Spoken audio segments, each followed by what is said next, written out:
देश की राजनीति के दो अहम किरदार हैं, एक प्रधानमंत्री नरेंद्र मोदी और दूसरे बिहार के मुख्यमंत्री नीतीश कुमार। ये दोनों नेता हमेशा चर्चा में रहते हैं। अब एक बार फिर नीतीश कुमार चर्चा में आ गए हैं।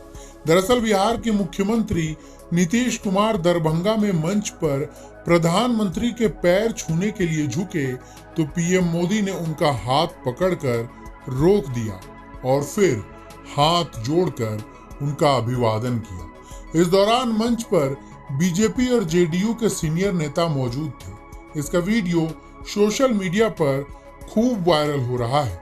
इससे पहले भी नीतीश कुमार मंच पर पीएम मोदी के पैर छूने के लिए झुक चुके हैं। बता दें कि प्रधानमंत्री नरेंद्र मोदी बुधवार को बिहार दौरे पर थे। इस दौरान उनका दरभंगा में सरकारी कार्यक्रम था, जिसमें उन्होंने बिहार के लोगों को 12,000 करोड़ से अधिक की योजनाओं का तोहफा दिया।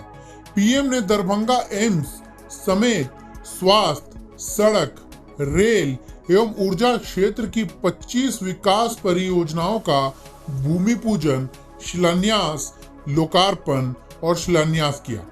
इस समय मंच पर केंद्रीय मंत्री चिराग पासवान, नित्यानंद राय, बिहार के डिप्टी सीएम सम्राट चौधरी और विजय सिन्हा समेत कई नेता मौजूद थे।